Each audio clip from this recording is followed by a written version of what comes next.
read you the webcast notice, as always. This meeting will be webcast and retained on the Council website for up to 2 years. By participating in this meeting, you're consenting for your name, the content of what you say and your image to be broadcast and stored to the Council website. If any member, officer or member of the public addressing the committee has concerns about this, please contact the committee services officer immediately. For those at home viewing the webcast, I would like to inform you that if you look above the video, you will see a resources tab. Select this and a link to the agenda will appear in the right-hand side. This will allow you to open the agenda in PDF form and follow the discussion and debate. Can I please remind members that you need to turn your microphone on when speaking, otherwise what you say will not be captured on the webcast. And can I also remind you to turn your microphones off when you're not speaking, as this will avoid microphone feedback. So, agenda item number 2 is apologies for absence. We've got 2 apologies from Councillor Povell and Councillor Frost, and welcome Councillor Camphor and Councillor Nolan in their place as deputies. I don't think there's anybody else. No. So move on to item 3, member declarations of interest. Does anybody have a personal or prejudicial interest in connection with any item on the agenda that they would like to declare? Councillor Stewart. Thank you, Chair. It's non-prejudicial just by virtue of being a foster carer for the local authority. Thank you. Thank you very much. Okay. Then item 4, minutes. I invite members to approve the accuracy of the last 2 meetings which we've had on the 13th of September, first off. So is the minutes of the 13th of September approved? Seconded, Chair. Thank you very much. Agreed? Yep, thank you. And the minutes of the meeting held on the 4th of October, I will propose those. Yep, seconded, Chair. Thank you. All agreed? Thank you very much. Then agenda items. Oh, I've got to sign them. We're now about to sign them. The world is returning to normal. I shall now sign the minutes. Just do them all as later now. Yeah.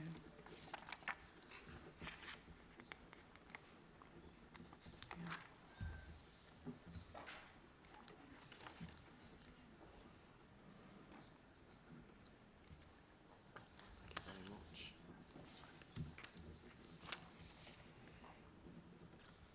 Thanks very much. Great.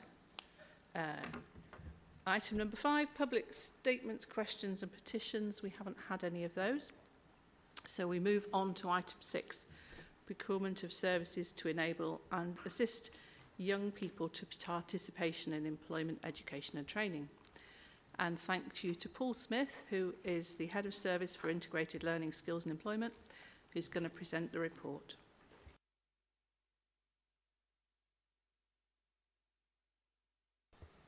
Okay, thank you very much. Thanks for inviting me to present this evening.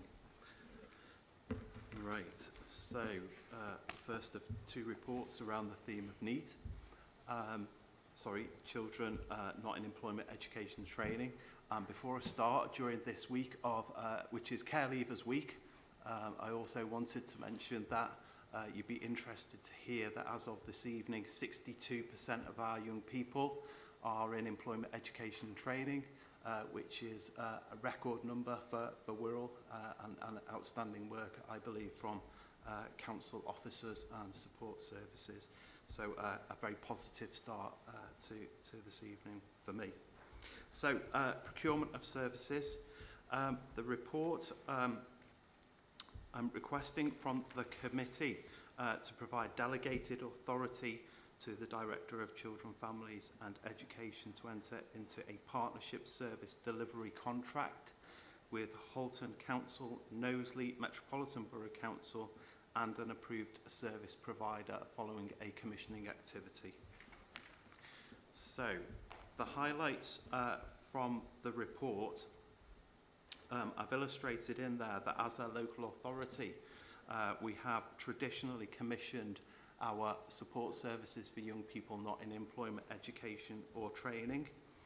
And when I say young people not in employment, education and training, the context to that is all young people aged 16 to 18 and those with a special educational need or disability up to the age of 25. We have historically commissioned jointly as a group of local authorities within Liverpool City region. The current contract includes Knowsley Metropolitan Borough Council, Liverpool City Council and Halton Borough Council. We are obviously the fourth member within that contract. The current contract is delivered by Career Connect. The contract is due to expire on the 31st of March 2022. I'm proposing again that we take a partnership approach to commissioning arrangements, and the partnership will include Knowsley and Halton councils. I've referenced within the report improvements in terms of our proportions of young people not in employment, education and training.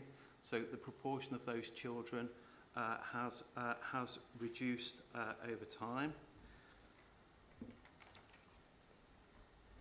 And Table 1 provides a comparison of numbers, proportions of young people not in employment, education or training against the England and North West averages and the rest of the local authorities in the Liverpool City region. I think you'll see from that table that Wirral's performance is good and better than the England and North West averages. I've also detailed the proposed NEET support service refinements as well. So the changes that I would propose we make to the service going forward, and they're aligned with the new needs exhibited by young people during this period of the pandemic. All costs for the service will be met through the 14 to 19 service budget, which is council revenue. And in terms of legal implications, the proposal links to Section 68 of the Education and Skills Act to 2008. So I'm open to any questions. Members have questions. Chris. Thanks, Chair. Yeah, just a quick one. You know I hate percentages with children. On 3.3, you've got, there's a statement here that says, compared to the same period in 2020, the current NEET rate has reduced by 0.6%. Now, I'm not sure if that's 0.6% of the 316 young people that's in the previous bit. And if it is, that's like 1.8 children. So what is that in relation to children? It's 0.6% of the overall cohort of young people in the NEET count. So that's the cohort that's 7,311. So the percentage would be how many kids?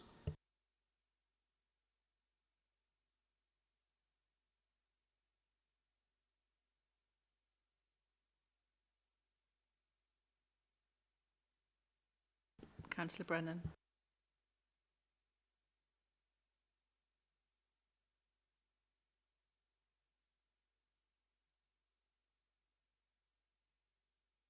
Defeated by a microphone. First of all, Paul, congratulations on your mental arithmetic. Can I ask, obviously the previous Councillor Brennan? Sorry? Did you agree, Councillor Brennan? I didn't apply my mind to it. So. Can I ask, obviously the previous arrangement had Liverpool as a partner, and it would appear from your paper that Liverpool won't be a partner this time round. What's the background to that, please?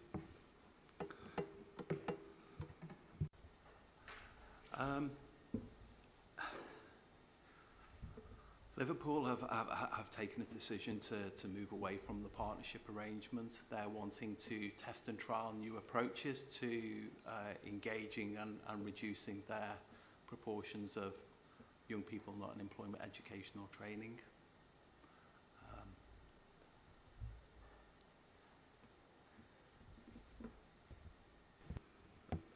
Okay, I sort of guessed that, but I also guess it's not your place to explain Liverpool City Council's position on these things, is it? No, I won't ask the follow-up. It's okay. Thanks, Paul. Councillor Caribbean. Thanks. Yeah, that was my question as well before. If Liverpool aren't going to go in, did they put in a comparative amount of money to this system that we have in proportion? And if so, were they getting the same results that we're getting? So it would add to why they're not going to do it anymore, if you know what I mean. Do you know? I'm not sure if Paul can answer questions about other councils. I think he's here to answer to what our decision is, and it's our decision whether we're going to use the power of working together in a situation that's already working well for us. But it'd be interesting to find out why Liverpool are not going to carry on with it if they're paying a similar amount and getting a similar result, or better result, or worse result, and why they're not going to carry on with this with regards to whether we should or not.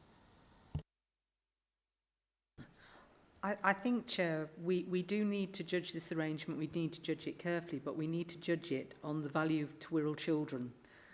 Liverpool have decided to make separate arrangements, and at the moment we cannot evaluate the scheme until we're aware of it and the details of it and how effective it is.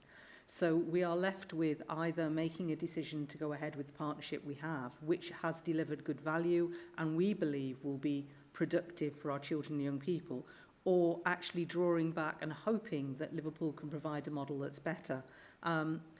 The travelling in hope is always what I want to do, but when it comes to money, we want to be based on facts and evidence, and we do have facts and evidence that the model presented will work. Thank you, Simon. Councillor Wright, I think, indicated. Thank you very much, Paul, for your report. Clearly, there's precise benefits of this joint enterprise. I was just thinking, do you have a dialogue with the other partners within the Liverpool City region as the best way of working? I noticed the refinements you talk about, structural focus. Do you have a dialogue between you? Is it an integrated approach? Yeah, it's very much an integrated approach. We, as a group of authorities, have worked together on the development of a revised specification to go to tender, and that specification has been finessed on the back of many years of working together. We do also come together, I was mentioning to Councillor Clements before, I chair a group called the Participation and Skills Strategy Group, which is a Liverpool City Region local authority group that was set up to link 14 to 19 managers across the city region to ensure that we're sharing best practice in terms of how we support young people in our local areas. So we very much have that dialogue right across the city region, and we also link in with the combined authority as well around Metro Mayor's youth guarantee. So it is very much coordinated and working together. Thank you. Councillor Camphor. Thank you, Chair. My question really is about the 14 to 19-year-olds and the mental health issues that they may have, especially the leaving care services. I mean, I'm aware that the ADHD service is practically non-existent in that age group here. What efforts have you made, or what effort has the council made to ensure that these children in this age group are supported fairly and robustly through a mental health service locally? I'm not sure if that's totally covered by this report, but it's a very interesting question that the committee might wish to investigate further going forward. Unless you've got any thoughts, Paul. What you might be interested in, I think my second report, which details some of the challenges and barriers that young people are presenting with, I've sort of illustrated within that the outcome of some of the consultation exercise that's gone on with those young people and the research to identify some of the barriers. So in terms of some of the barriers that have been identified there, what I have done in terms of the service, in terms of working with career connectors to do that sort of mapping exercise in terms of how we do support young people. So if we take, you know, one of the barriers or challenges that are presented in my second report was around parental apathy, and part of our response to that is the coaching response, working with Career Connect, and then also developing relationships through that coaching response with parents and carers. You know, so drugs and alcohol, we very much link in with our response services and with the ADA project moving forward. So we've got, you know, mental health services again, we've got our counselling response as a local authority. We've commissioned new services through the Hive Youth Zone for the next 12 months as well, to work specifically with young people with mental health challenges. And we've got Zillow as well, that has recently this week been released, which is a collaboration with Wirral College, and again really provides key resources to young people, but also access to one-to-one support for young people with mental health needs. Thank you for that. So I've got Councillor Brennan, and then we'll move. Thank you. Yeah, just to be clear, just because Liverpool have pulled out, I don't think we should. I was just interested in why they'd done so. I mean, I think there's considerable benefits to the approach, not least there's quite onerous management information reporting to government, and you share the back office costs for things like that, and you can share good practice across 3 districts, can't you? I wanted to ask about the procurement timescales. So this is a contract that's due to start at the beginning of April. It feels a little bit tight to me, Paul, in terms of from now to getting the service up and running. Is there any risk of a gap in the offer as a consequence of that? Yeah, it is very, very tight. There is no risk in terms of gap. We are ready to go. The specifications been written out. We've worked out with governance that yeah, after the call in from this committee, we can go out potentially next week with the tender. Holton are ready to go. We would look then to interview any prospective providers of the service before Christmas, with a view to then allowing the current provider to make arrangements for staffing should it be a different provider. Thanks very much, Paul. So, Councillor Cook, last one. Yeah, sorry. Appreciate I'm a bit late to the party on this one, because I know you're going to move on. Yes, this does relate to a paragraph in the report on the last page, 10.1, the environment and climate implications, if you want to find that. And first of all, thanks for including a thoughtful paragraph on this, because some reports on certain committees, you know, don't show evidence of this having been thought through very well. But there's mention of the service provider having to demonstrate how they'll maximise the efficient use of technology to reduce carbon, presumably carbon footprint. And this will include reduced community-based visits and the use of greener transport options. The first question is, do you have any indication as to how they will, you know, how you will ensure that they demonstrate using technology to reduce carbon imprint, and also the reference to reduced community-based visits? I would have thought that in normal circumstances those would be beneficial, you know, and sought after. Would that be because of COVID, or is that to reduce the carbon footprint?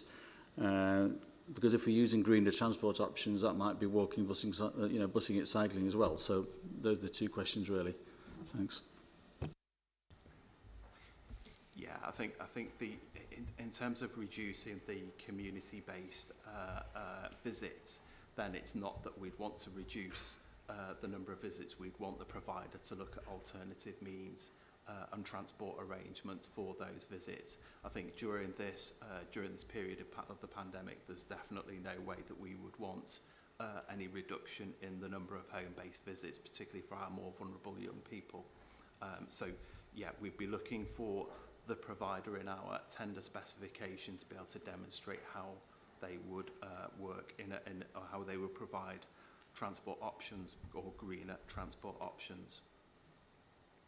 And then the other part of your question, can you just repeat the first part, sorry? Oh yeah, it's just the reference to the service provider having to demonstrate how they maximise the efficient use of technology to reduce carbon footprint. How they would do that in practice, really, yeah. Yeah, the use of technology and digital access has been key, as we've seen during the period of the pandemic, and we've used that with some significant success in terms of communicating with young people in this particular cohort. Within the tender specification, we've been very clear about our expectations, both technical and in the use of digital technology to support and engage with young people moving forward. So we are looking for a provider that will have that platform and be able to have the capacity to be able to access and work with young people in that way. Thank you, Paul. Thank you, Chair. Thanks very much. So thank you, Paul, for the report. Thank you, and our congratulations to all the people who've worked so hard to support our care leavers, so that we've got to that magnificent figure of young people who are in employment educational training. So I'd like to move the recommendation in the report. Do I have a seconder? No. Councillor Cannon and Councillor Camphor as well. We have a multiplicity. Thank you. And is that all in favour? Thanks very much. Brilliant. Thank you, Paul. We're going to move on now to item 7, which is about the Regional Adoption Agency adoption in Merseyside. Thank you to Simone. Thank you, Chair. As the committee will be aware, we are part of a regional adoption agency. We joined a regional adoption agency following the Education Adoption Act in 2016, which actually made it clear that authorities needed to be part of a regional adoption agency. And at this current stage, if we weren't, there is a good chance that the DfE would direct us to be part of one. So we were able to choose in those early days how we set up the Regional Adoption Agency, and we did a lot of work with partners in Knowsley, Liverpool and Sefton to form the current partnership, which is Adoption in Merseyside, AIM. In forming that partnership, we looked at a range of models and had great difficulty in the timescale on settling on one particular model. So we went ahead with a partnership arrangement rather than a service or a hosted service model. What we mean by that is each authority put in their resources to this partnership, and as the costings appeared, they were shared amongst the activity from the different local authorities. The partnership has now been running for 3 years and has made some significant differences for children around adoption, and has been looking to improve practice across the 4 agencies. And Peter Murphy, the Assistant Director for Social Care, is here today, and if you like, can tell you a little bit more about some of their activity and work. What we're looking for from the committee today is for you to agree the recommendations. This was originally a 3-year partnership, and we do apologise, it should have come back to you prior to March 2021. It wasn't possible to do all of the work required, and because of the pandemic, we did allow this arrangement to run on longer. We are currently reviewing this arrangement, and we would like to fetch back to you by the end of the year what the new agreement will be going forward and how we will arrange our adoption services. In doing that, one of the things that we've been considering is whether or not Wirral should host this service. And for those elected members who've been involved in budget workshops, you'll know we've looked at this to see whether it would be good value and sensible for Wirral to take on this role. In looking at it, we believe this will create a lot of additional work, and whilst there might be some value for Wirral children, we do not think we would get much more value than we are by being part of the Regional Adoption Agency itself, by actually hosting. And we do believe some of the other authorities in the arrangement may be willing to either run on in this model or move to a hosted formula. So we would like you to consider tonight giving us a short-term agreement to continue the partnership and to support our proposal that at this stage we do not volunteer to host the Regional Adoption Agency. Thank you. Happy to answer any questions. Are there any questions from members? We've explained that extremely clearly, Simon. And it is a topic that members have been aware of and discussed over the months. So shall we then move to the recommendations? Do we have a mover for the recommendations? Councillor Cook.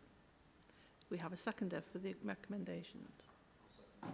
Thank you, Councillor Booth. And is that agreed by all? Great. Thank you very much. We can move on. Then we get to item 8. And you will recall, members, that at our last meeting, the discussion was we wouldn't have one of the regular performance reports and we could have some information about a few areas that members wanted to dive into a little more deeply. And so that's why we have a performance update regarding the social workforce. And I think Peter Murphy, our Assistant Director, is going to speak to that. Thank you. Thank you, Chair.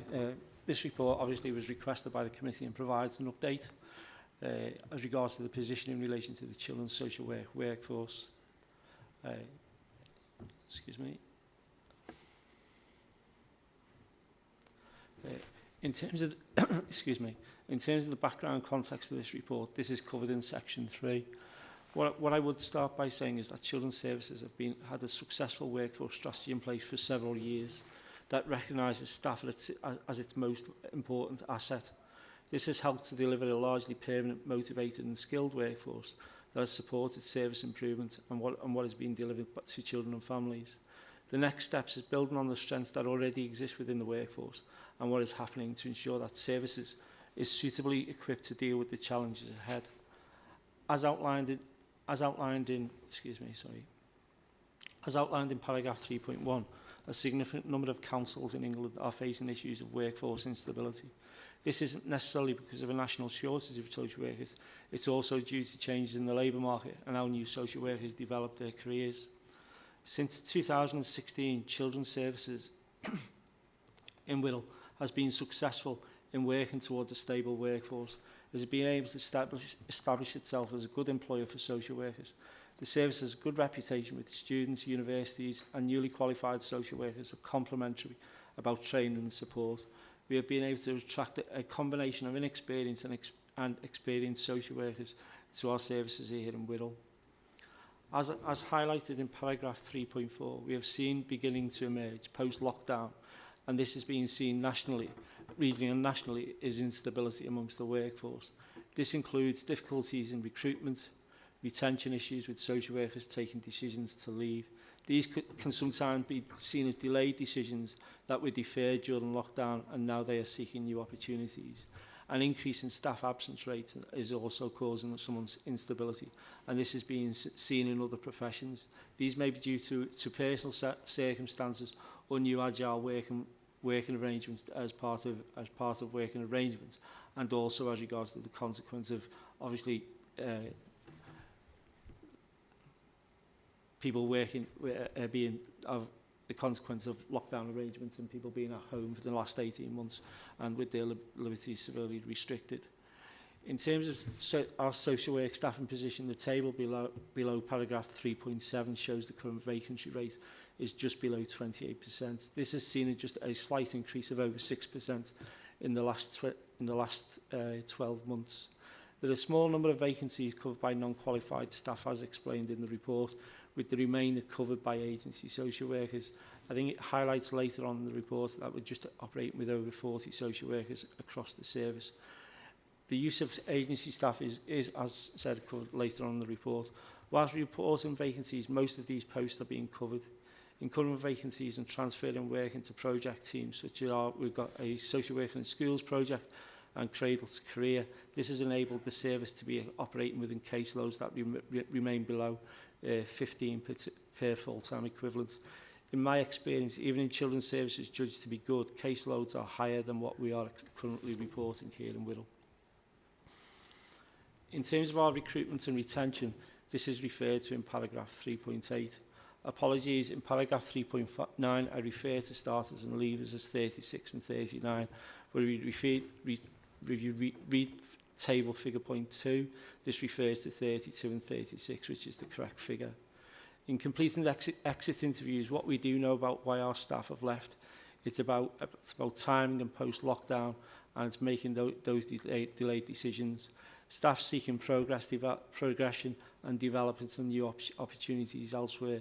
There are a small number of staff who have taken the agency option driven by greater flexibility and to some extent as regards to increased pay rewards. There's a number of levers. The number of levers have been mitigated by the service being able to recruit 32 new posts. Relatively speaking, over a 12-month period, my experience says that is evidence of success in terms of Wirral still being able to demonstrate it as a good employer of social workers, even in a very, very highly competitive market.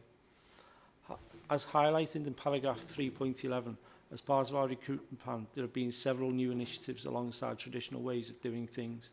This has included an ongoing recruitment campaign that is supported by open evening recruitment events, which hopefully will move to more live applications being received at the time. Recruitment is supported by a grown year old approach, supported by various programmes including Frontline and Step Up, which focus on newly qualified service. And the service is also about to launch a social work degree apprenticeship aimed at internal staff in terms of becoming qualified social workers.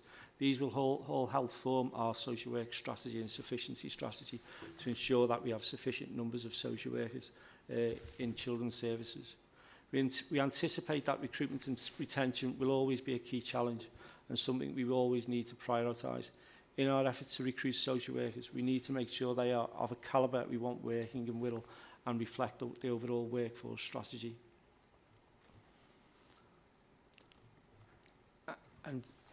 And in terms of, as detailed in paragraph 3.19, a revised workforce strategy is being developed in order to profile the workforce and what is required.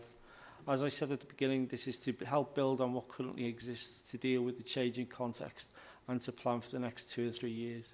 This will not only help in terms of recruitment and retention, but will also consider other key issues such as promoting agile remote working, supporting the health and well-being of staff, maintaining our commitment to social workers having manageable caseloads, reviewing our offer around continuous professional development and training, and finally, yes, how do we support recruitment and retention, knowing the market is changing and likely to even become more challenging.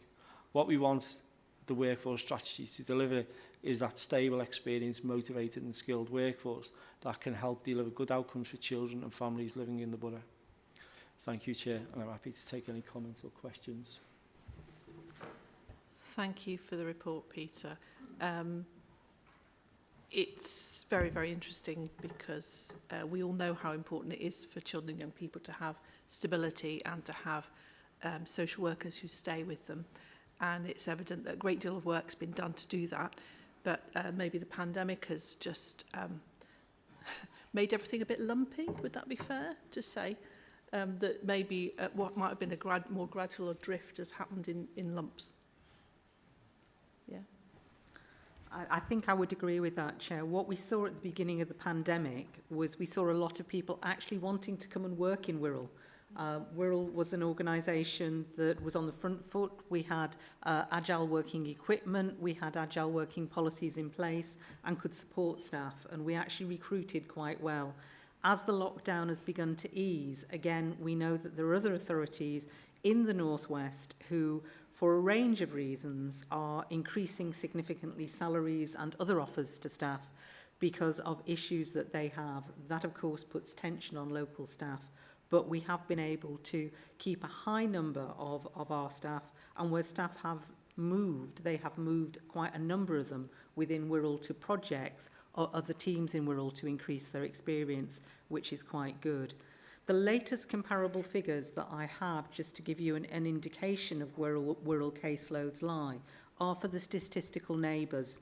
Every year there is a national survey of the social work workforce published, which gives a huge range of information from caseloads to sickness to the number of full-time equivalent workers. And at last September, and this survey is taken on the 1st of September each year, 2020, our caseloads in Wirral were 13.9 per full-time equivalent. Now, they've now risen to 15, but what I would tell you is that 13.9 was by far the lowest in the whole of the statistical neighbour group. The next the next lowest was around 14 to 14.9. So even at 15, we still remain very low in that statistical neighbour group. Thank you, Simon. Chris, Councillor Caribbean. Thanks, Chair. Yeah, I think you've answered a little bit of my question actually there, Simone. I was just wondering on, because we're growing our own, if you know what I mean. I'm just wondering what the impact of experienced staff leaving and the difficulty in taking on experienced staff in that area, if that's having an impact on the newly qualified staff. In other words, are they, I know in industry, for instance, when you're newly qualified, you put with an experienced person to gain some experience in this stuff. And I'm just wondering whether that has an impact on the newly qualified staff that we have. Thank you, Chair. It has been a big challenge, and I'll be very clear about that. We've managed to recruit and retain our newly qualified staff, and part of that offer is a much lower caseload. We actually have a dedicated support worker who supports our newly qualified staff, as well as a range of different supports that we put in the team. I'm very pleased to say that some of our newly qualified staff have now moved through the system and are experienced, growing into very experienced social workers, doing very good quality social work in Wirral. And I do know we've become a destination of choice for newly qualified staff. More than the pressure on us, I think the concern about our newly qualified staff is the experience that we've been able to give them over the pandemic.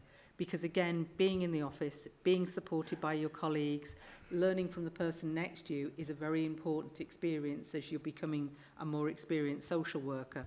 And of course, with distance working, that has proved more challenging. We have been able to do as much as we can, but it's not quite the same experience as having that time in the office. Thank you very much. Several members have indicated. Councillor Nolan? Thank you, Chair. A couple of things, but the main one, I mean, I'm absolutely supportive of growing our own, and using the apprenticeship route makes an awful lot of sense. But I noticed the comment as well about the, we all know the issues around recruiting, but how many placements are we offering to our social work training courses in local establishments? How many are we offering? Because very often that's a really good way of bringing social workers in. I know there'll be AYSE, but even so. Thank you, Chair. I will get you the exact number, Councillor Nolan, which I don't have off the top of my head, but what I need to tell you is that we manage the Step Up to Social Work programme on behalf of the North West. And as such, we work very regularly with all of the universities in the North West. And I have to say, we get a very high proportion of placements, and we have a high proportion of practice teachers within our service to support that. So it is one of our big selling points. People come, spend some time, and then they come back and want to be a worker with us. Just one follow-up question on that, if I can. You talked about the level of caseloads being one of the attractions. Are caseloads weighted, and what tool are we using to weight them? I think my understanding is that as regards we don't operate a caseload weighting system, because it's a very blunt way of doing things, and so caseloads, there's obviously caseload targets in terms of what are in place, and also protect the caseloads for our newly qualified social workers. The importance is as regards to the complexity, not necessarily the number of cases that they look at, and that's managed between the social worker and also the team manager to make sure that they are acceptable and they are manageable. And I think the general sense that I get in terms of speaking to social workers is as regards to, whilst there's some challenges around peaks amongst in certain areas, generally actually caseloads feel fairly manageable. I think what they are seeing though is as regards to increases in complexity. due to issues of parental factors, domestic abuse, long-term neglect, etc., which do impact on the level of input and support that you have to provide to families. Thank you. Thank you very much. Councillor Camphor. Thank you, Chair. So my concern is really around the 27.9% of vacant posts.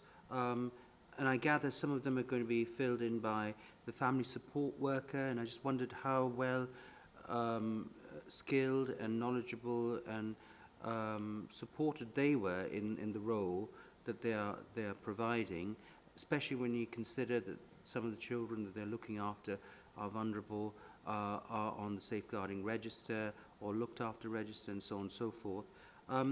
The other issue is that there are 11 frozen posts as well. So whilst I hear that you're trying to recruit, and that's really good news, but I also hear that you are using agency staff. Now, from experience, I know that agency staff or locum staff are significantly more expensive than having normal staff. What I wanted to know was, what are the safeguards in place to ensure that our children who are vulnerable, who need a lot of support, are being supported by people, A, who are skilled, and B, who have the expertise to deal with it, given the current level of vacancies? Thank you. Thank you, Councillor Camphor. I'll go through those questions in detail. First of all, you asked about the family support workers and the teams. I can absolutely reassure you that the family support workers do not hold social work cases or social work caseloads. When the number of qualified social workers reduced, we did look at how best we could support our social workers. And in partnership with our social workers and our team managers, it was agreed to have a family support worker in the team who could take on some of the junk functions that the social worker was doing that aren't actually the assessing or the direct work with the family, would very much assist the social workers. And so those workers have become social work assistants. We are looking at the possibility over time of those posts becoming some of the apprenticeship posts. So again, we are thinking about how we use them, but not as in that social work function. The social workers and the teams have found them very, very helpful and do want to continue that, and are happy for us to look at perhaps reducing overall the social work overall staffing numbers in order to create those posts permanently. So it is something we are looking at the longer term and evaluating that piece of work. You talk about vacancies and you notice within there that we have some frozen posts, and we do. And the frozen posts actually are very good news, because the frozen posts, we have actually frozen posts in our core structure because we've been able to get additional funding for a number of projects. A good example of that is social workers in schools. Now, what we have done is we have managed to set up the project with funding that comes from an organisation backed by the DFE, What Works in Social Work. And we have placed social workers in schools. Now, in attracting those social workers in, we could have gone to the market and said, we've got a project, does anybody want to work for us for a year? And, you know, we would have then had to negotiate with them at the end of that year if that money stopped what we needed to do. What we decided to do, because these workers are holding full caseloads and reducing the pressure on the rest of our staff, was to be able to offer these workers permanent posts with us and have those posts ready for them to slot in. So we've saved the money in those posts. We still have the same number of social workers and we still have the same amount of work being done, but we have it being done in schools in a way that's testing whether that's a good model in the future to take forward. And we'll be able to fetch something to committee about that as that project comes to the end, to see whether the committee want to keep that up or replicate that further and move it on. And last but not least, agency staff.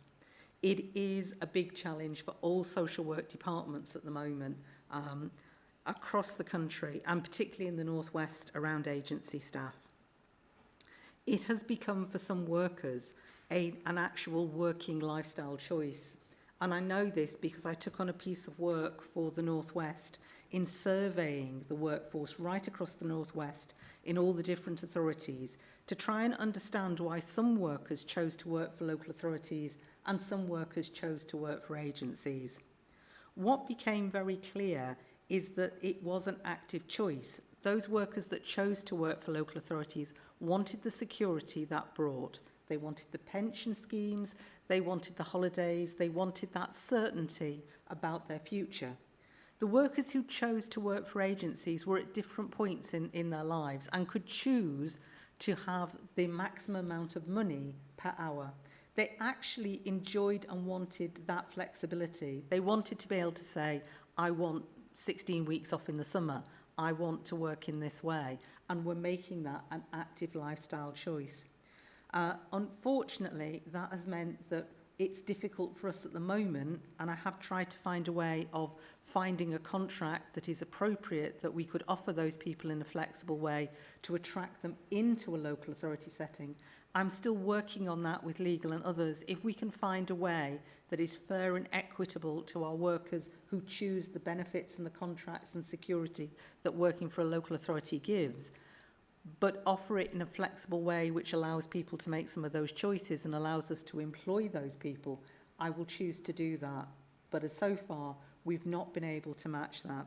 And last but not least, we do have another issue with agency workers, which is that the market has now changed again, which is putting more pressure on everybody. At one time, you employed a single agency worker, and all of the agencies had single workers available, which you matched to a vacant post. The market now tends to not offer single agency workers at all. They're very hard to come by, and quite often, I hate to say, some of them can be poor quality because they've moved from setting to setting. The market tends to now want to offer you social work teams, and those group of individuals work together and move from authority to authority.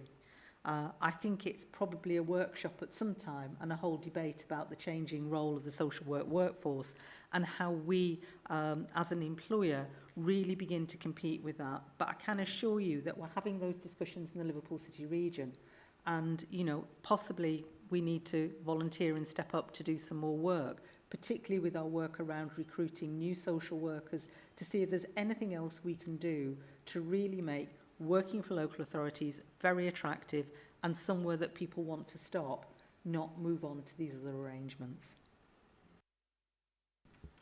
Come back, yeah. Thank you, Chair. Thank you for that comprehensive answer. Can I just point you to 3.7 and the fourth line above from the bottom, which says, considering the report, 53 vacant posts, these are currently being covered by the employment of family support workers, 11 frozen posts, and agency social staffing. That is detailed in paragraph 3.16 of this report. So I hear what you say, and I thank you for that clarification, but reading that sort of makes me worry that the posts are being covered by somebody who may not be qualified or experienced to deal with a caseload which could be of people who are vulnerable and of significant need. Thank you, Councillor Camphor. Just for clarity, none of the family support workers are holding cases. They are supporting and assisting the social workers with their cases.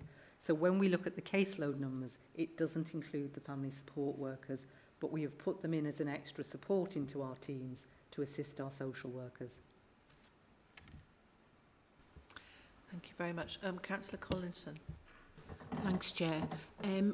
Maybe not today, but in the future, we could have some information about the Wellbeing Manifesto and how that's been developed and how it's impacted on, you know, the distribution of sick days lost is mainly, well, the majority is around mental health.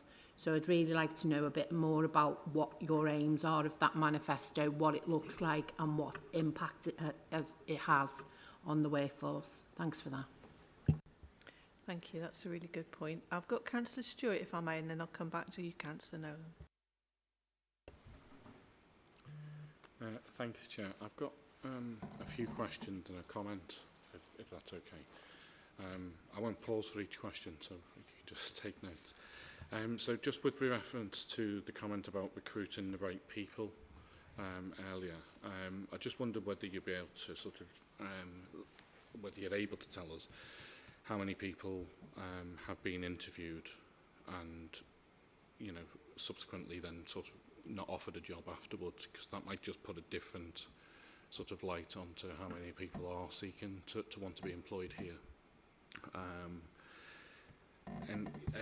I note your comments about caseload complexity, and that was an observation in previous inspections, that caseloads may not necessarily have been exceptionally high for the majority of staff, but it was the complex cases that was putting added pressure on, and whether or not that is affected people going off sick and leaving the authority, and what work is being done to mitigate that. My other question is about how you assess whether or not agency is needed from a sickness point of view. How you know whether somebody's going to be short-term, long-term, and at what point do you then hire somebody in from agency? This is just a sort of passing comment. Liverpool City regional agency, whether that's something that could be looked into, a regional agency. And my last one is sort of a comment really, and the practicalities of when staff go off sick. I know from personal experience and that of others that when staff go off sick, carers, parents and children aren't notified, and quite often that can, calls, emails, texts go unanswered, and then that escalates then to complaints because it's not disseminated to the relevant people, and it's not disseminated to them who's going to be in place while that person's not available. You could probably stretch that to when people go off on annual leave as well, but it's just a comment there. Thank you. Thank you, Councillor. I'll pick up a couple of comments, and I'm assuming someone will come in on that as well. Just in terms of the recruitment issue and obviously the conversion to actually offering posts. Whilst I can't give an exact number, obviously, in terms of there is focus on providing the right candidates, and we are quite selective in terms of the recruitment process as well, in terms of taking forward people for interview. And I think in terms of, we generally interview on a monthly basis, and so the last few rounds of interviews we've actually, I think, probably about 7 or 9 candidates that we've taken forward to interview, and out of that round of number, I think we've offered something in the region about 5 posts. So it's generally about 1 and 2, and sometimes a bit less, but it can vary in terms of as regards to interest. But what we have seen is as regards to every time we go out to interview, actually the numbers are decreasing in terms of the applications that we receive. So there is a challenge, but there is a challenge as well in terms of making sure that we get the right candidate rather than just a candidate to fill a post. And I think that's really important. In terms of the caseload complexity, I think there is the challenge around caseload complexity and how it impacts on the workforce. I've had, not necessarily, I'm actually relatively new to it, but recent experience in another local authority and not necessarily heard it here, but as regards particularly around challenges around working from home, agile work, and social work is very much a team approach supported by colleagues and managers, etc. And so, my experience is often that as regards social workers, we're having really difficult conversations in like living rooms and kitchens where they're looking after children at the same time. And so there's that challenge around that. And also I think it's probably more linked to, not necessarily to the complexity, I think it's more linked to as regards to the support systems that are in place. I think you've got the issues around people being isolated anyway and what's happened over the last year. But then that's compounded as regards to working in a challenging job in a very different way, where they're not necessarily, they don't have that face-to-face support from colleagues and peers and also managers. That's why we're quite keen in terms of actually making sure that we're doing regular keep in touches. A few of our managers do daily breakfast meetings on Teams. I've done it for a long time, and it's really, really positive and get a lot of engagement with it. And also to make sure as regards to the touch base with the staff on a regular basis, mainly on a daily basis, just to check in with each other. But it is a real challenge in terms of around that agile work. But hopefully, as we remobilise more, we'll actually see as regards those support mechanisms become a bit more stronger in terms of what we're doing. And I'd just say on the potential of looking at an agency across the Liverpool City region, I'm in discussions with others.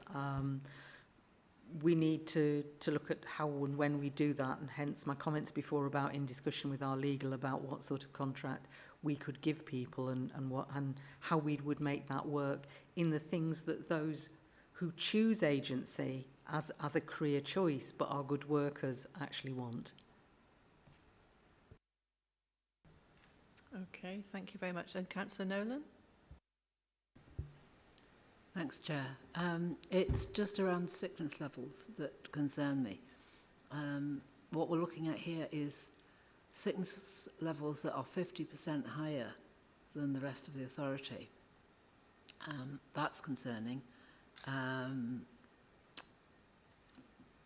are obviously challenges because of the challenges of doing this job, but that level of sickness suggests that we've got a problem somewhere along the line. Now, whether that's with the support people are getting, the complexity of the cases, we shouldn't be straightforward with a number of the cases, but potentially complexity, I don't know. But if you've got a sickness level that's 50% greater than the rest of the authority, I think it's something we need to address. I'd just be interested to know how it's going to be addressed. Thank you, Chair.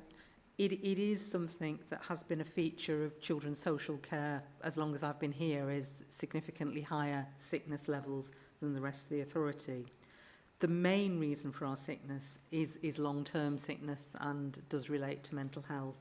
We do have a number of sort of projects and pieces of work going on, and I think we need to make that a subject of a further report to you as a committee at some stage, rather than trying to do it a short lip service now. I think it is a significant issue in itself to talk through. Thank you, Simon. I'm sure committee would like to hear that. I've got Councillor Carabia and then Councillor Cook. Two Chris's, eh? Just a quick question from something that was mentioned previously. If we have a criteria based on how we employ the staff for Wirral's benefit, because you were saying that you know 1 in 2 interviewed maybe that get offered a position, so that would imply that there's a criteria that we go against to employ staff. How is that impacted when we take on agency staff then? I mean, do they follow the same rules, or do you interview agency staff in the same manner? The issue of agency staff has been a long-standing issue as regards to quality and calibre, what Simon said.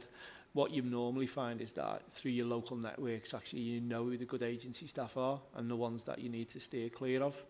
We go, whilst it's not as rigorous as regards to formal recruitment, in terms of the agency recruitment, we still go through that interview process and look at the CVs and where they've been and what they've been doing, and also actually interview them as regards to the suitability, as regards to where we want to post them, or where we're considering where we've got a vacancy, to make sure there's enough checks and balances in place to make sure that the staff that we are recruiting, we are assured as regards to the best that we can get at that moment in time. There has been many circumstances where we've looked at agency CVs and turned them away, because either we know them or we see them as, in inverted commas, journey people who go round from different local authorities with very little impact. And also, as I said, as regards to actually the majority of agency staff who work on agency at the moment have been doing it for a long time, and they've got a reputation, either good, bad or indifferent. And the fact that children's social care is quite, it's quite an insular area of work, and so generally a lot of people know each other. And so it does enable us to sift out around the agency staff that we're interested in and the ones that we do not want, without doubt. If I may, Chair,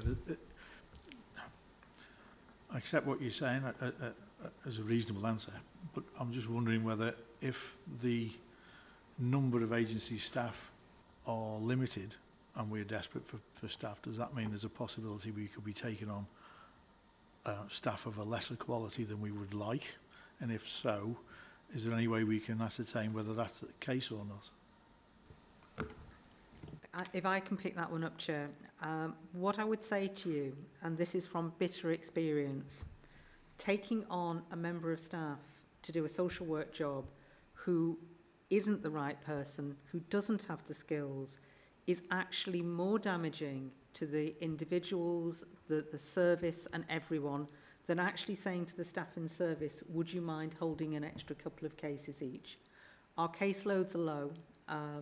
Whilst we know that that would put strain on our staff, I know our staff would rather have an extra case each than have a member of staff in the team who is doing a very poor job. Keeping staff morale high up is about making sure that they feel that everybody is on the same mission and journey to do a good job for children and young people. So we do choose agency staff very carefully for that. And I am always, as Peter said, very concerned from agency workers that move very quickly from authority to authority. It is very hard to be child-centred and to drop a caseload today and pick one up somewhere else tomorrow.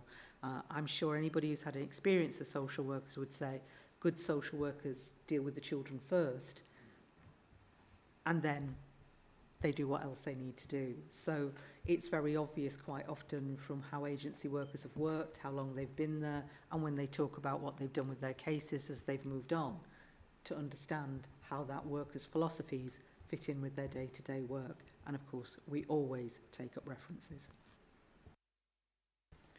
Thank you very much. And finally, we've got Councillor Cook. Yeah, thanks, Chair. I'm afraid it's about agencies again. Just a couple more supplementary questions. Many of them you've answered, actually. Thank you for your answer just now, Simone, to Chris Garuvio's question. Just as a point of information, how many agencies do we work with? Because I know in the world of education, and I've been a supply teacher for the last several years, there are too many agencies, you know. And I'm assuming, reading between the lines, that you have a reasonably good working relationship with at least one or two that you deal with. And the other question is, you said that they're tending to impose on you, perhaps, the teams model. You recruit a team that are used to working with each other rather than individuals. And I'm just wondering if that's their business model imposed on you to earn more money for them, or is it something that you kind of welcome because that's beneficial to have teams working rather than individuals who don't know each other? And the other thing is, it is about cost, because I know in teaching, you know, a supply teacher might be paid £120 for the day, but the school gets charged over 200, nearly twice as much, you know. So and supply teachers tend to earn less, will always earn less practically than, you know, teachers with contracts, where it seems to be the other way around in social work, where you're saying that one of the attractions for agency workers and social work is that they can earn more, but on top of that, you've got the industry calls it the margin of the agency, you know. So how much extra per, you know, if you compared it with, say, one day employing, you know, a social worker on a contract, middle of the range pay, you know, how much extra would you be paying in percentage terms an agency worker, roughly? Thanks. Okay, I'll take all those points in order. First of all, at the moment, we don't work with individual agencies. We have a contract with an organisation called Matrix that is used as our go-between between ourselves and the agencies. When it works well, it works well. When it doesn't work well, it doesn't work well, because actually having that personal relationship with some of the agencies, describing the type of workers we need, building up the knowledge and understanding of the skill of the workers they've got, can suit us very well. But we have a council contract and we stick to that. That council contract, my understanding, is being reviewed currently, and we will wait to see what replaces Matrix. Agencies are going for the team model for a number of different reasons, and you know, it is very much their market, so they are dictating how they want to work. I think, firstly, from the point of view of the people, it's much nicer to move with a group of colleagues that you know from authority to authority. So you have that manager, you know, because the agency supply the manager and they supply the team. I also believe some of the teams are supplied on a different basis than we would normally employ agencies. It is possibly a way of looking at how agency workers work, which I can give you some more details of it if you would like, but it is one of those sort of arrangements that I think the agency believe that they benefit out of. I have to say to you, and we have done this work very, very carefully, because when I first arrived back in Wirral, nearly over half of my workforce was agency. It was kind of spot the permanent social worker at that point. We seemed to have agency who came and went almost on a daily basis. And one of the things that we did is we looked very carefully at the difference in the contracts between a permanent employer and an agency worker. And we costed up everything that goes into the permanent employees package, and there is a lot. We put in pension contributions, we give them essential car users, we give them other benefits of being an employee of the council, and we costed all of those things up, and we put that amount down one side of the page, and we put on the other side of the page what the headline rate per hour was for the agency worker. I have to say, and we can share those calculations with you, when you work out the perks, if as an agency worker you wanted those perks, you would end up being paid less than if you work for us on a full-time contract. Because when you see what those benefits actually cost the council and what goes into those additionals for your salary, you can see that you're actually getting more. And we did that quite blatantly and put it on agencies' chairs and asked them to look at that calculation. And it was a huge recruitment tool for us, for some of the better agency workers who chose, in seeing that, to join the council because they felt it was a better deal. Those people who didn't want that, as I say, want the flexibility. For the council, it is more expensive to employ agency workers because you're right, it's not only that headline rate we do pay a supplement to the agency and we pay a supplement to Matrix. There is a council rebate within that, which kind of makes the actual calculation a little bit more complicated, but it starts with around a 30% extra markup, but it doesn't work out at that. And again, if the committee is interested, I can ask those people who manage the Matrix contracts for the full figures on that, because you have to take into account the rebate as much as what we pay to come to the final figure. Thanks very much for that detailed answer. Thank you very much. So, members, I would like to move that we accept the recommendations, which are simply understanding the current position, and I think we would look forward to hearing more about these matters we've discussed and the going forward, the workforce strategy that you draw up. So do I have a seconder for that, please? Thank you, Kate. And is that agreed? Yep, fabulous. Thank you very much. Okay, item 9, we're moving swiftly on. Thank you, Paul. We're going to just hear from you a bit about the work that you do around participation for young people 16 to 18. Thank you.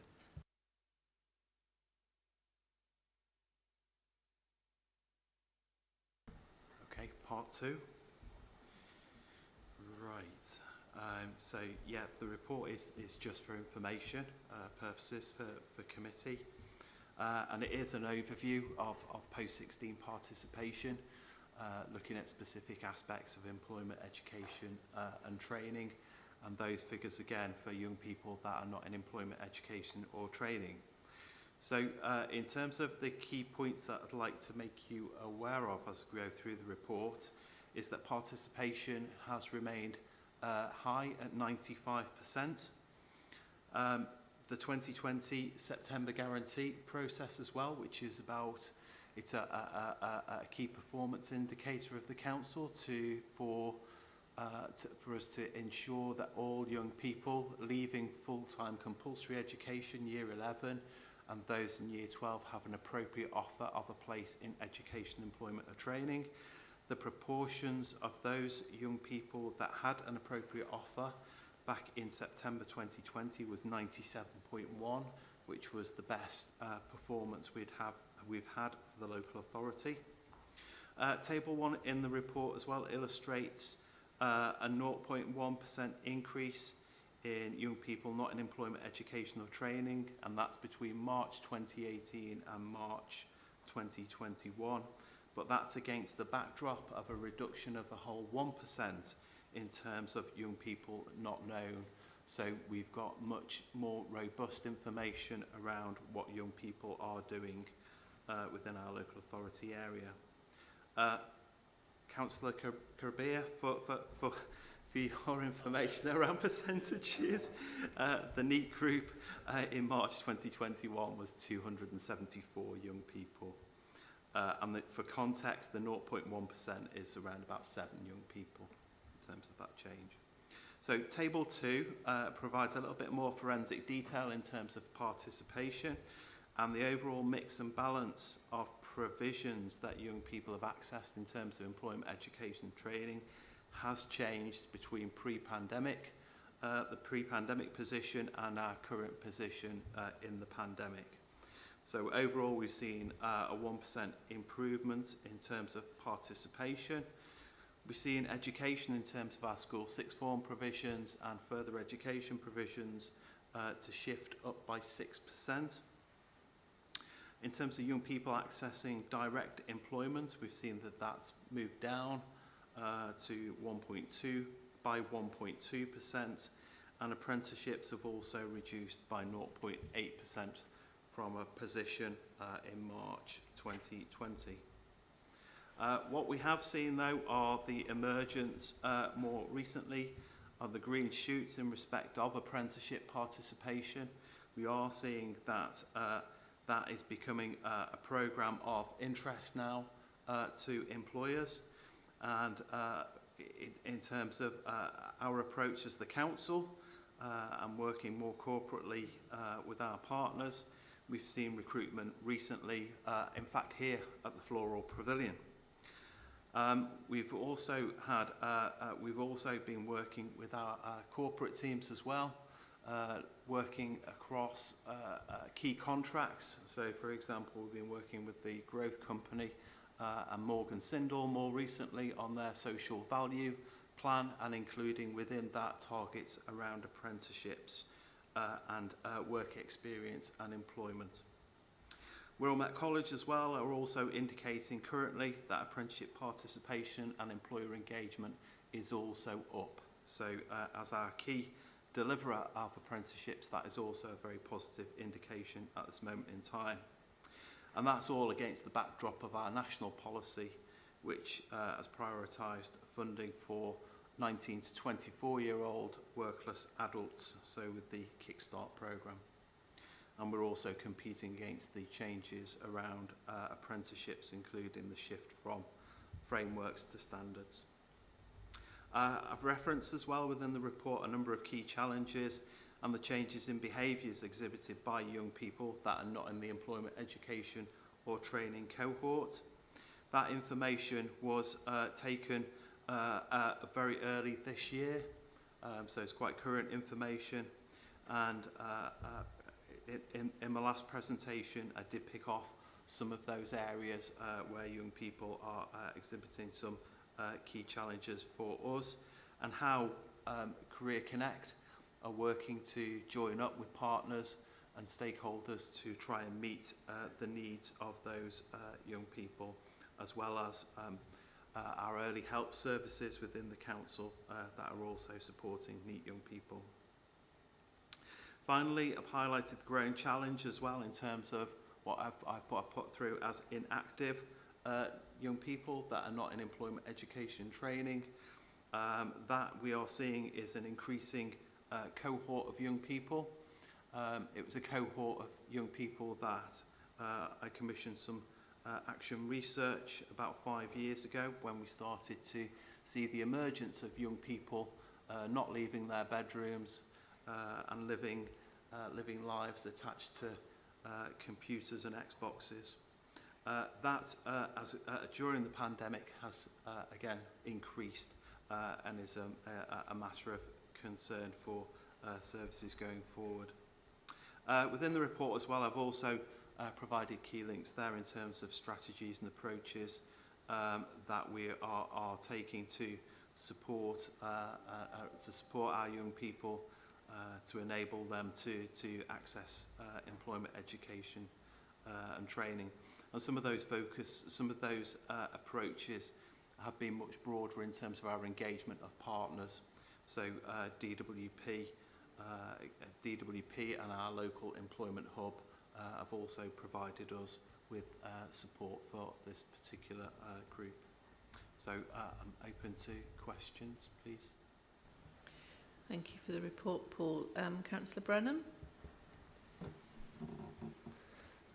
Thank you, Chair, and thank you for your report, Paul. I've got a couple of questions and a request for some additional information, if that's okay.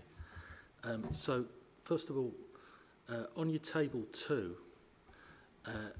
that data suggests that at age 16, just over 90% of the cohort are in education, and at age 17, just over 80% of the cohort are in education, and at age 17 the proportion of the cohort who are either NEET or in apprenticeships doubles compared with age 16 thereabouts.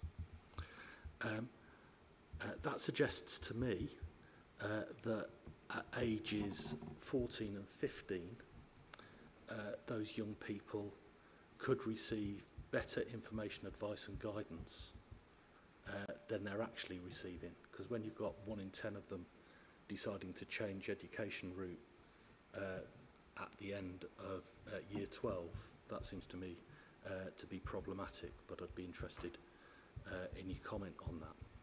My second question relates to apprenticeships, and I note that in the paper you refer to the continued reduction in apprenticeship participation, which suggests that historically, over say the last 5 years, there's been ongoing reduction in apprenticeship participation, and I would be interested in whether that's the case and what your views are as to why that's the case, if it's the case. And my request for information is I'd be very grateful if after committee you could circulate to members a time series disaggregation of the NEET data by ward. So what I'm interested in is do NEET young people live in particular areas, and is that the case year on year, or does it change year by year? Thank you.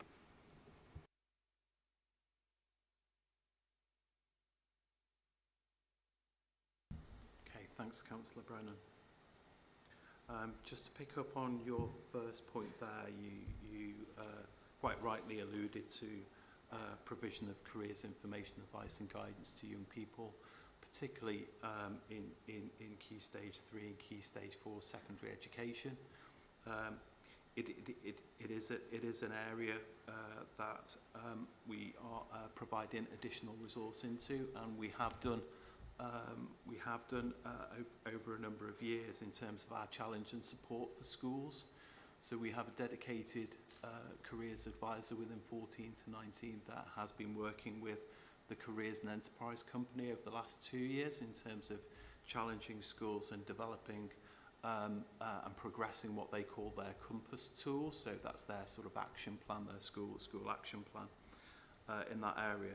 We've also provided additional resource to secondary schools to enable them to access a product called UExplore and Start Profile, again, which really supports young people in terms of opening up and expanding and looking at different opportunities and raising aspirations.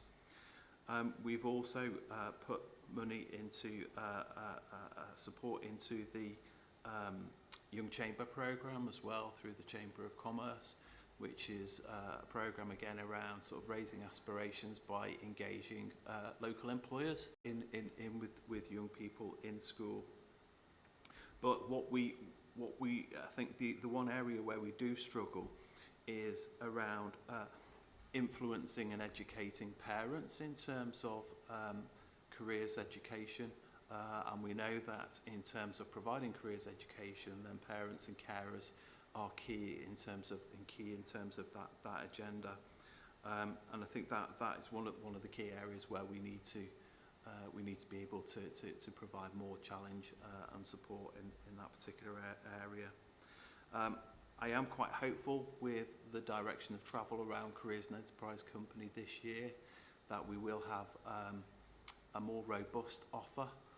We're doing some more targeted work with young boys at risk of NEET, particularly in year 10 and following them through. We've recently been out to commission for a new intervention program, again to look at how we bring employers into the classroom. How do we make the GCSE curriculum more interesting in terms of the context of the world of work? How do we bring that to life for young people? So there's quite a lot of work going on there to try and improve that situation that you're alluding to. That we are aware of that. In terms of apprenticeship participation, again, you are correct in stating that apprenticeship participation has been reducing across Wirral over the last 3 to 4 years. That is a national trend. It's a Liverpool City region trend. It's a consequence of national policy change around the structure linked to apprenticeships. This move from frameworks into standards. We've seen the reduction of apprenticeship opportunities. So, for example, to give you some context, a lot of young people might access employment through the intermediate apprenticeship business admin route, so level 2 GCSE equivalent route apprenticeship into the world of work. National policy has removed that entry point into the world of work, and we now only have a level 3 access point. So for young people that maybe haven't got their level 2 through the GCSE route, the step then up to level 3 is very challenging.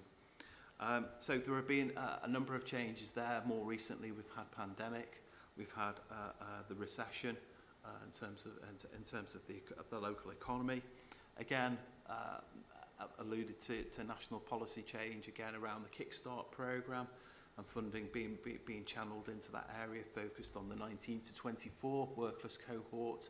So again, employers when they're considering how to meet their future needs of their workforce, then the government's offering full-time subsidised posts for 6 months, whereas they'd have to invest more heavily in an apprenticeship opportunity and a young person. But as I say, I think more recently we are seeing a change in the position, and we are seeing more employers quite keen to engage in the apprenticeship opportunity. We have a small grant scheme administered through the 14 to 19 service to incentivise employers to take on neat young people as apprentices, and we ring-fence some opportunities for our care leavers. So we're optimistic at the moment in terms of apprenticeships. Can I bring in Simone, please?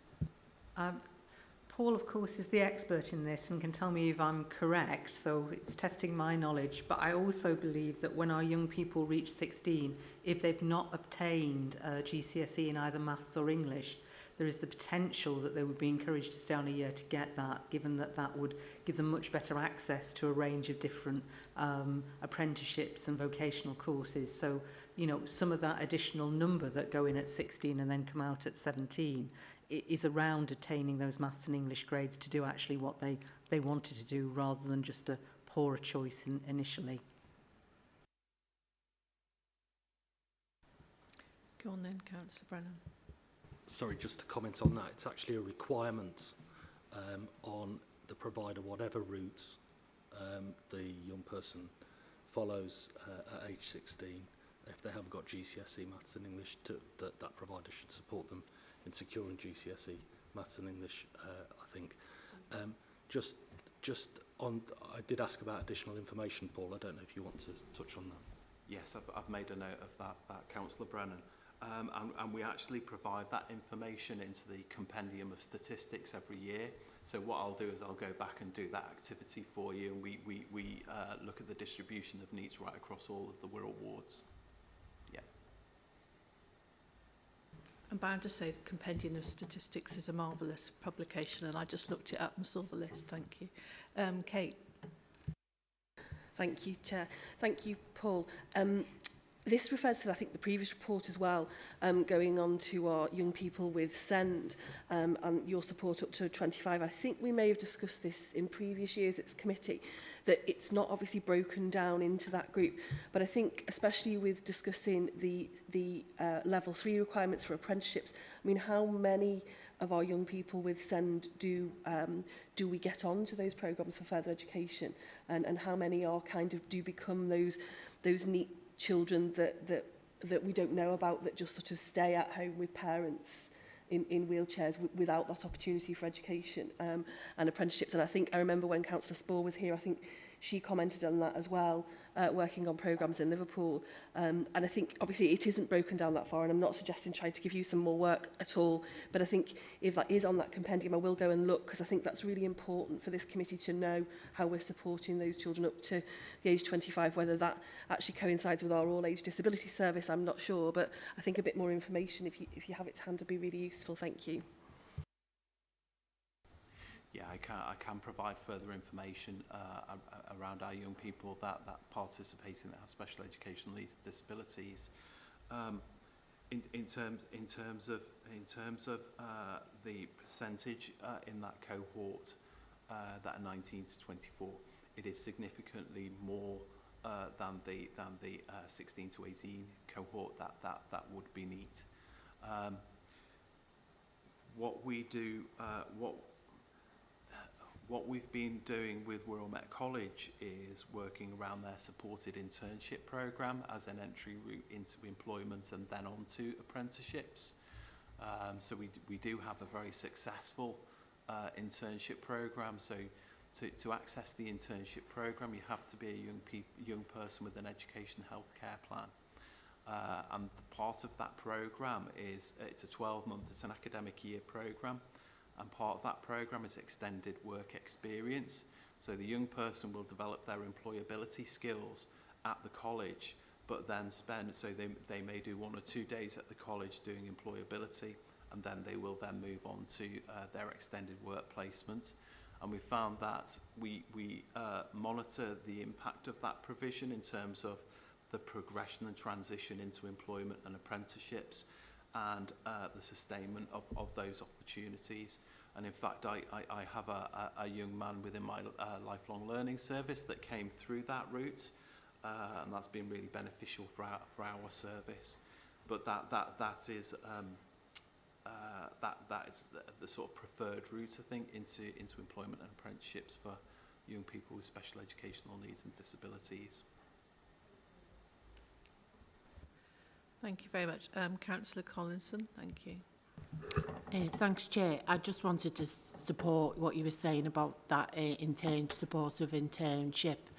My son has got global development delay, he's 28, and he's 8 years in work now, and he started off through the supported internship, and it's one of the best things that Joel's been involved in, and you know, the fact that Wirral are supporting that, I'd just like to congratulate you, because it's, you know, he, you know, can't read and can't write, but he can hold his part-time job down, and that's through the support of that internship. So I just wanted to highlight the fact how it works. Thank you. Yeah, it's very much Wirral Met College working with local authority officers. So it's Wirral Met College that take the credit for that one. But it's nice to hear the good news story. Thank you. Are there any more contributors, or shall we thank Paul very much for his report and just move the recommendations? Chris is going to second them, I think. Thank you very much, Councillor Caribbean. All in agreement. Fabulous. Thank you very much, Paul, for your busy evening with us this evening. Thank you. So, members, on item 10, we've got the Wirral Plan delivery plans, which relates to the plan that we agreed at Council. And I think Simon's going to speak to them. Simon, I do want us to change it so that it says our space and not my space that the Care Leaver Hub is, please. Thank you. Thank you, Chair. What we have in front of you is the Wirral Plan, and as elected members will be very familiar, the Wirral Plan is put together with 5 key objective areas. And from my point of view, children and young people services contribute to all of those 5 areas and play a significant role. But within that, there is a specific area around brighter futures in which we have put a range of deliveries. Now, the delivery items that we've put in there, I am hoping that when committee look at it, will all be very familiar to you. They're all things that we have presented here. They're things that underpin our business plan and our medium-term financial strategy, because we believe they're the key things that will support us in delivering better services to children and young people and contributing to those other wider council agendas. So within that, we have put our accommodation programme, which is looking at how we increase the quality of provision that we have for our young people.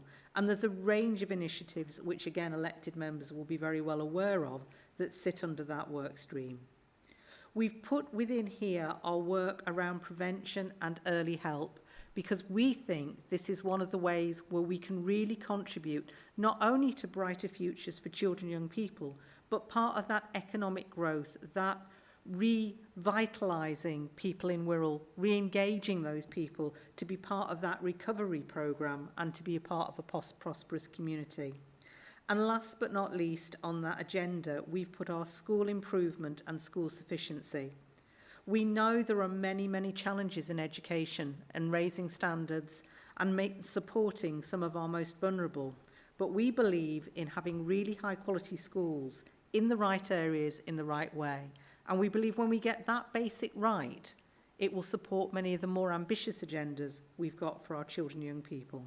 So it's really to draw your attention to those specific work plans that as a committee we would want you to monitor and be aware of.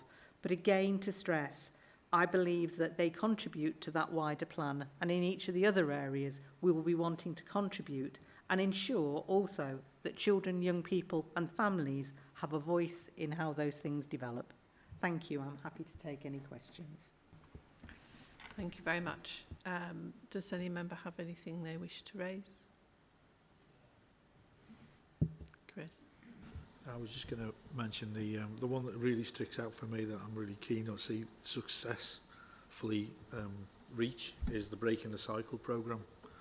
Because I do believe that if we can, not just for children but adults and families as well, if we can make that successful in any way, shape or form, then it will cascade down to other areas that will help the prevention and stop children coming into care and stuff. So that to me is one to watch, and I'm watching with real anticipation and see how that goes. Thanks very much, Chris. Councillor Brennan. Thank you, Chair, and thank you, Simone. It's a comment on the Brighter Futures draft delivery plan. At the last meeting of this committee, we agreed that we should have the development of a COVID-19 education catch-up plan because of the importance of ensuring that our children aren't scarred long-term as a consequence of the pandemic. And I think it would be appropriate, if possible, to include reference to that in the projects and initiatives column opposite the school improvement and sufficiency strategy. Thank you, Councillor Brennan. I'll feed that back in. It is work we are doing, so we would be more than happy to include it. Thank you, members. So we need to move our acceptance of these delivery plans. Is that okay? And does somebody wish to second it? Councillor Cannon, thank you. And we're all in agreement. Fabulous. So we just move on then to the work programme. Thank you, Vicky. Thank you, Chair. Members, the purpose of this report is to enable you to have the opportunity to contribute to the delivery of the committee's annual work programme. There are already a significant number of items on the work programme, but this is an opportunity for members to comment upon that or suggest any additional items you would like to add. Councillor Brennan. It's just the same. Well, it's not exactly the same point as I made last time, but I think we agreed at the last meeting that in January we would receive a report on the COVID-19 education catch-up plan, but I can't see it in the work programme, so I'd appreciate it if it could be included. Thank you. Thank you.